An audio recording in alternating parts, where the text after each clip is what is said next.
welcome to North American Ag Spotlight. I'm Chrissy Wozniak, and my guest today is a good friend of mine from Green Bay, Wisconsin. He's the territory manager for Ag Direct equipment financing, Calvin Sipes. Thanks so much for being here, Calvin. Well, my pleasure to be with you today, Chrissy. So, just an aside, one of my favorite things about Calvin is his deep knowledge of Wisconsin supper clubs. I really missed World Dairy Expo last fall, so not being able to eat with you and our other pals was pretty sad, right? Absolutely. Yeah. So there's still hope for 2021, though. Hopefully, World Dairy will go on. But anyway, can you tell me a little bit about yourself and what you do at Ag Direct? Well, I'm a territory manager for Ag Direct. I've been one for about 10 years now. Uh, I've been in agricultural type of businesses since 1989. So it's been a long time.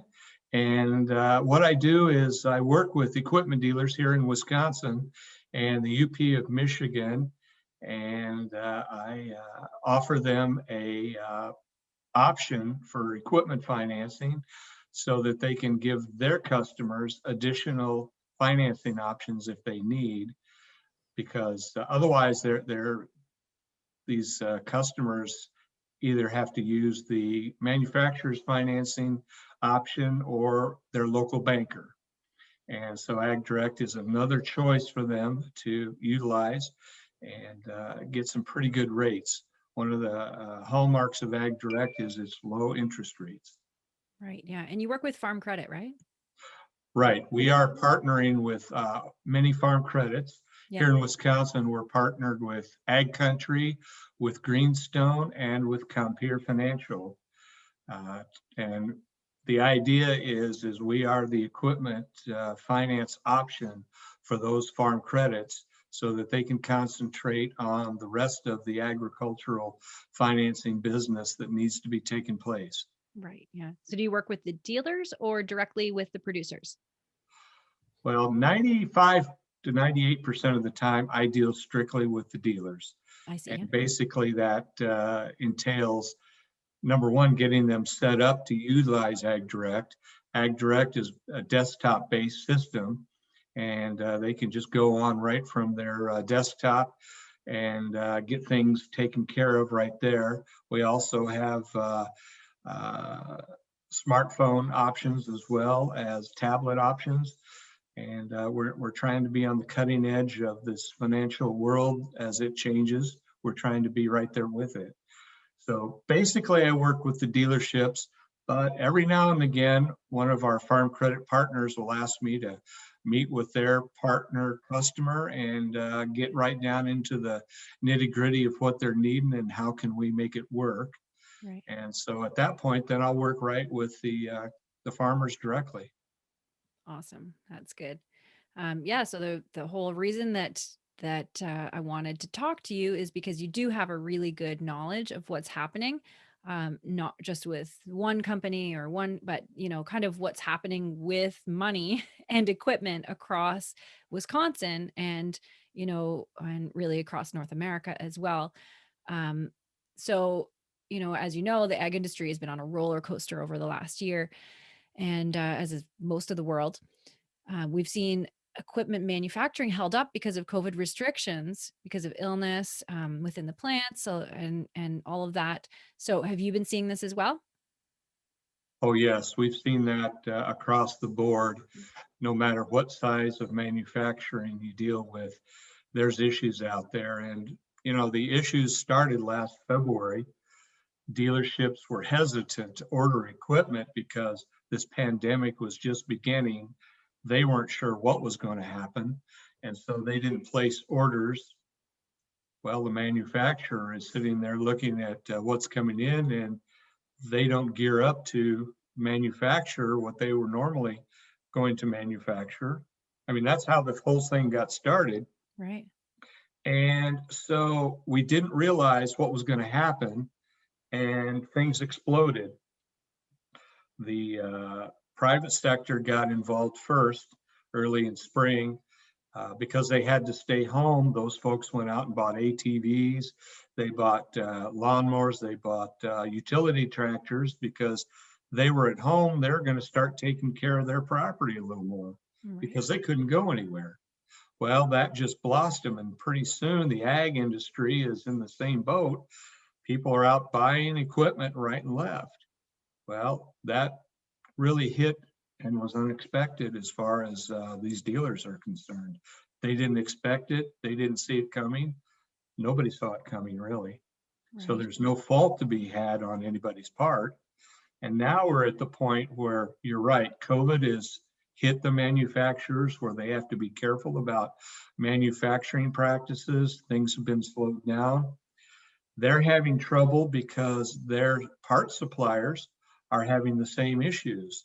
The manufacturer may be in a great position to make something, but now they can't get parts because of the ongoing issues of COVID, if Right. that makes sense to you. So it's Yeah, just for been sure. a series of issues that has taken place. Yeah. So are you seeing that like now, I mean, are farmers shopping and making purchases? Are they still sitting tight? What do you think's going on? Well, according to the dealers that I speak to on a daily basis, these farmers are still shopping and Mm, still wanting to buy. that's good. We've seen an uptick in commodity prices, which, when commodity prices are high, these farmers have cash to go out and upgrade their equipment, Mhm. or any other type of upgrade to their farm. So they're willing to buy. And we're still in that stage. The farmers are out trying to buy even as we speak here in the middle of February. And Right. but they're not having much success in some areas getting Right. what they need. Yeah. So what's the impact been on with this slower manufacturing on the used equipment side? Well, it's interesting on the manufacturing side. Up until last March or April, there was a glut of lease returns that were coming back to the manufacturer. And these lease returns were basically sitting there gathering dust. Manufacturers didn't know what to do with them. They've got the process in place where they can go and sell them at auctions, but they don't want to lose a lot of money. Well, at this point, they don't have a problem anymore because a lot of this used equipment is being purchased because the manufacturer doesn't have new. Customers are looking for good used, Right. and so these lease returns are being gobbled up. Yeah, that It's makes it's a sense. really good problem for everybody, and because the manufacturer is clearing out that lease return inventory, Hmm. the dealer still has equipment to sell. Right. Yeah. Yeah. That's it. Definitely a positive side to all of this, right? Absolutely. So about all that's left out there now is the equipment that really nobody wants. And there's always that type of equipment that's specialized or, very few people can utilize it. So it just sits. But other than that, your everyday row crop, your everyday combine, those pieces of equipment have disappeared. Right. Yeah. So I say it's probably a good time to sell if you're sitting on equipment that.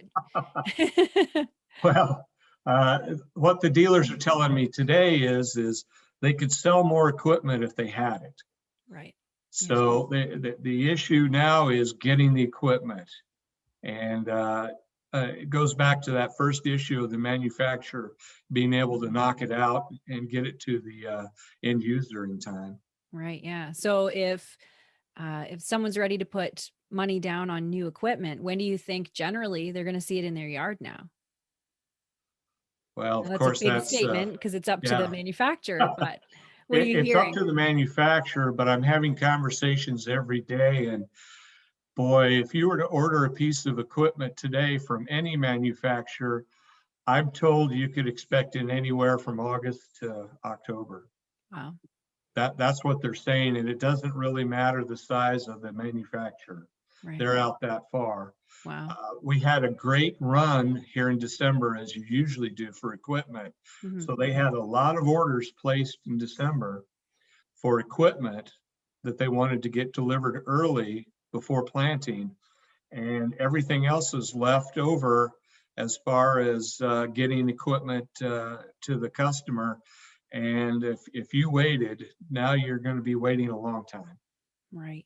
Yeah. Wow. So do you think, I've been thinking about this recently.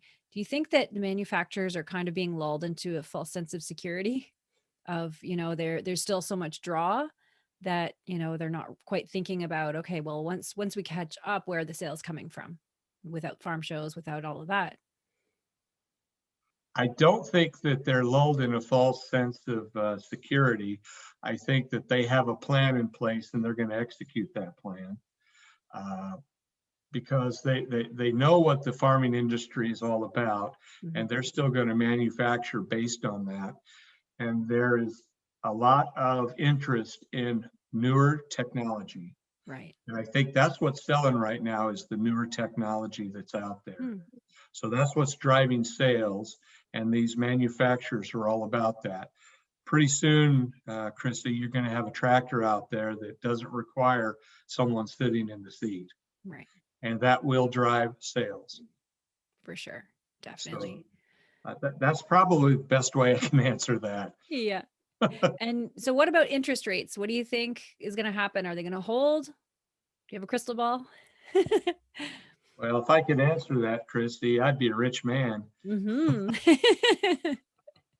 I I look at the guidance that I get from above, and it's safe to say that with status quo, what's happening today, and without any major upset in the national economies or a world event taking place, I would say that things are going to be pretty stable for the next 12 to 18 months. We don't see a big change going on. Right. Oh, that's So, that's you know, that's probably comforting to a lot of people after all the change we've just endured. well, again, the what's out there and what we see is, we've the general economy has to improve quite a bit Mhm. before you're going to see interest rates start to rise again. Right, yeah. And are you seeing any interesting trends, buying patterns, anything like that in your work? No, not at this point. It's just that a lot of used is coming on the market Mhm. that I didn't expect. So we're financing a lot of used equipment, Yeah, and so that's about the only trend I see at this point. right. Yeah. So one last question. What would your advice to producers be for the next year, year and a half? Well, I guess the first thing I would say is, take a look at your portfolio, see what you're paying in interest on your current accounts for your farm machinery. And if you're paying a lot of high interest rate notes, get a hold of your Ag Direct dealer or Ag Direct territory manager, and why not refinance with us?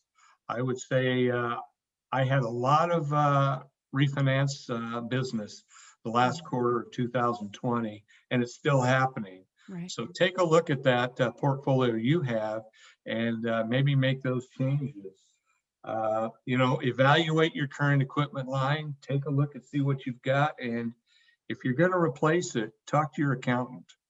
I Right. always refer to those folks because they're the ones that help these producers make their decisions. And the one question I would have them ask their accountant is, does financing make more sense, or does leasing? Take a look at leasing as well, because that's another finance tool. And, it's all about the bottom line and saving the most money. Mhm. And then I guess finally, I'm going to have a plug for Ag Direct here. We have a mobile app. It's free. Download it onto your smartphone, and you can make those calculations if you need Oh, that's to. awesome. And we always have our current rates out there and our programs. So sometimes our sales folks out there get so busy just trying to move the equipment that financing is a last thought in their mind. Mhm. So the more prepared you are as a producer, the better off you are. Definitely. And so where can they find that? Agdirect.com, right? Well, no, they can go to whoever their mobile app provider Oh, is nice. Yep. on Apple or the other sites. Mhm. Just pull it down. It's free. It's called AgDirect Mobile. Perfect. That That's you can convenient. you can even quote a lease on there. You can figure out a lease from Wow. that app as well. That's So awesome. Very that's good. that's Well, about all I got, I think. yeah, well, thank you so much for joining me. And thanks to everybody who's watching or listening. If you want to learn more, then you can also go to northamericanag.com/agdirect and you'll find the links there as well. And the links will also be in the show notes as well. So have a great day. Thank you. Thanks, Chrissy.